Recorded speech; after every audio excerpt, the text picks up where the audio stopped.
everybody. This is Nicholas Bover, and welcome to Design Well podcast, our first podcast, actually. And today we have Jan Vitrofsky, founder of HEDSouth, to help christen the show, so to speak. Jan, welcome. Thank you for having me today. So I figure before, I can probably launch into all of the stuff that you've been doing in the wellness sphere, but I figure it might be a little bit better to let you talk about it yourself first. Sure. Tell you a little bit about HEDSouth and myself. I got involved in the industry, in the CI industry, and started my own business in 1983 in New York. Built a fairly large practice of doing system integration back before it was called technology. And fast forward, here we are almost 40 years later. Main operation today is based in South Florida. And one of the things we're trying to go out and educate people on is how to design healthy, well homes. That's really great. Now, how exactly did you get started in the wellness business? Was this something that you kind of went into it originally wanting to do, or is it sort of something that evolved as the business practice over time? Well, I got invited to become a consultant for Delos. Delos is a company based in New York and LA, and Delos is the company that through the IWBI developed the well building standard. And at a certain point of the growth and development of Delos, they had an interest in venturing off into the luxury residential sector. And I'm sort of one of the grandpas of the business, being that I've been involved in this a really long time. And I met with them and discussed the potential, discussed distribution channels for a product, discussed with them the ability of getting market penetration on a residential basis. So I also introduced them to companies like Lutron, Crestron, Savant, Control4, Josh AI, some of the main control system business companies, to develop this as a subsystem platform to work with these other control systems. Interesting. So that's how I got started in it. It's evolved to being part of the weave of HEDSouth and being, visionary kind of people and being ahead of the curve. The hottest topic right now in technology is wellness. So we work with architects, interior designers, and clients and try to educate them on the foundational pillars, which are lighting, air, water, and comfort, and how to make it somewhat be simple for their lifestyles, and also making it passive so that they don't need to do anything but breathe and drink water and sleep. And I'm glad you brought up those three pillars, because those are definitely some of the ones that I've been hearing talked about a lot of these days, especially IAQ and human-centric lighting. But water is something that, it gets mentioned a lot, but I'm actually kind of curious as to how HEDSouth handles, water as a part of their integrations. What kind of systems are at play there? So we're a Delos, we're a Delos dealer. So through the Delos operation, there's a process of doing lighting design, taking a look at the air conditioning systems, and also doing a water sample test at the property. As Delos educated me on it, the data is available from local municipalities of what are in the aquifers or reservoirs that feed these people's homes or clients' homes. And we take a look at that data and information, do a water sample test at the house to see what's actually coming out of the faucets at the house, and taking a look at the data from the city information, and then applying a proper filtration system, anywhere from the most basic under sink kind of solution to ultra filtration systems that cover a whole home. The human body is made up mostly of water, and we bathe in water, and especially when we bathe in warm water and our pores open up, water is a really important factor when it comes to wellness.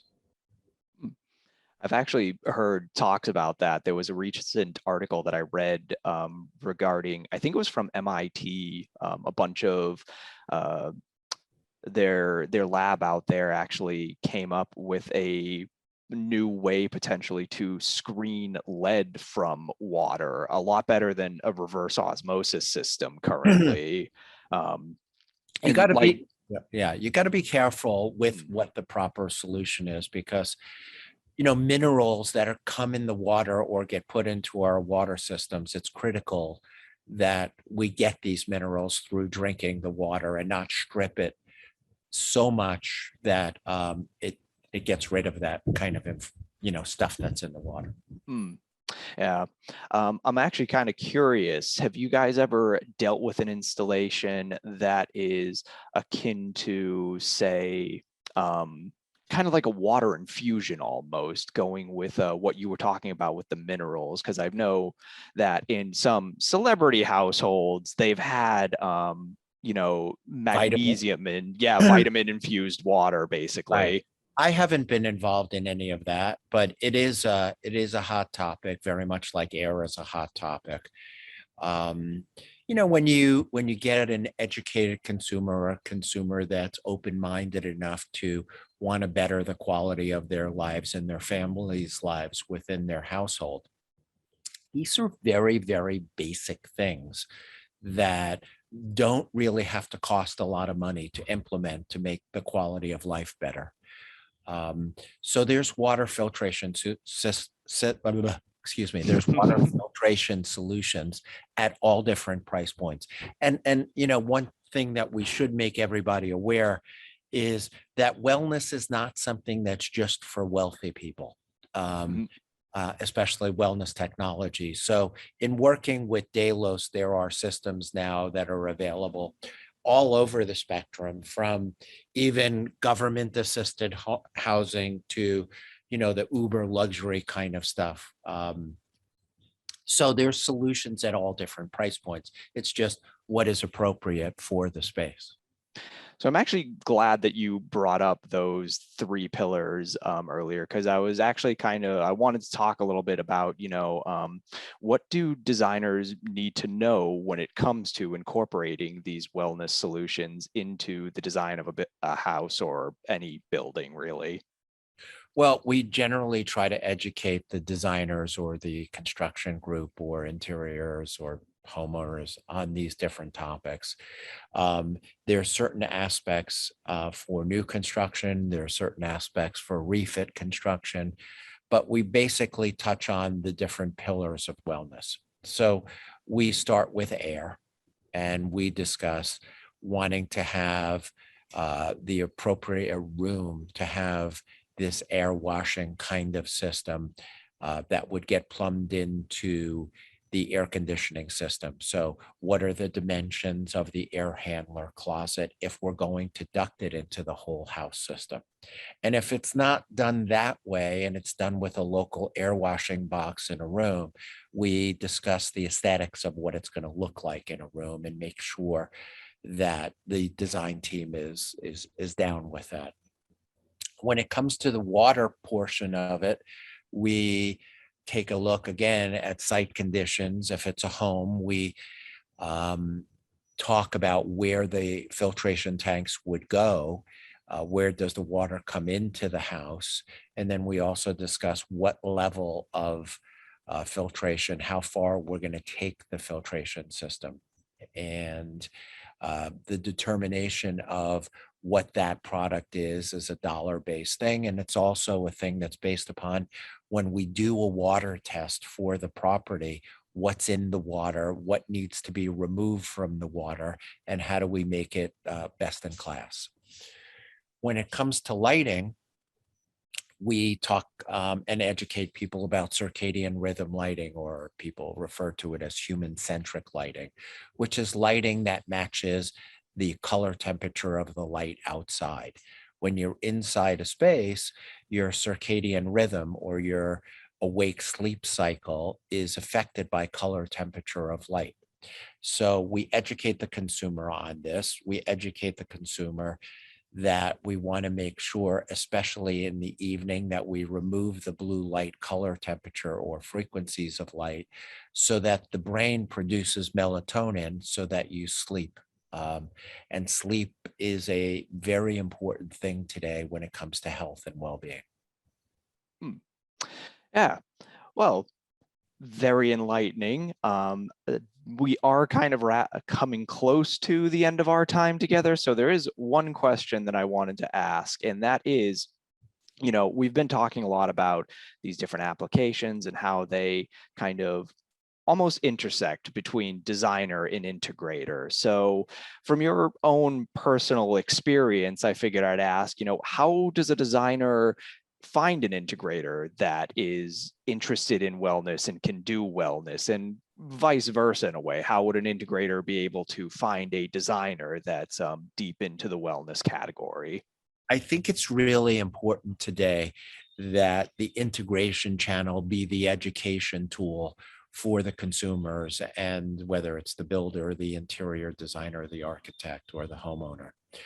You know, one of the things that's important is letting them know about these different pillars, letting them know how the human condition is affected by environmental conditions within a house, and that there are very simple to do things to better the quality of life inside the space. And by learning the buzzwords that are associated to each of these different categories, it lends credence to who you are, it lends credence to your business, and it also shows that you're a progressive person that's looking out for the best interest of the customer. As system integrators, our business channel evolved from selling stereos and putting in televisions. And as computers evolved, we got involved in that. Then we got involved in lighting control systems and shading systems. And, wellness is the new frontier. I got involved in doing this several years ago. And I know it's horrible to say, but the pandemic really pushed the acceptance of this to the forefront, since everybody was home and everybody was concerned about the air that they were breathing. When we're talking about wellness today, even though it does include all of the pillars, most people's touch points are associated with air and the air that they're breathing, because as you can't live very long without breathing air. So, being a progressive integrator, educating your staff to educate the consumers is a critical kind of thing. And I think most people, excuse me, most people are very open to accept it, as long as the price point that it's presented at is the appropriate price point for the project. Well, thank you very much, Jan. It's been a pleasure having you on, and I hope in the future we can have you come back around for another podcast. I'd love it. I'd love it. Thank you for inviting me, and thank you for helping all of us in the system integration and design community get the word out of the importance of creating healthy, well spaces for people to live in. Oh, it is my pleasure. All right. Take care. Thank you. Thank you for tuning in. If you liked what you saw, be sure to hit the like button on your way out, and also subscribe to DesignWell's YouTube channel and hit the bell icon if you want to stay informed of any new updates. Alternatively, you can find any of our podcasts over on Apple or Spotify and leave a review there.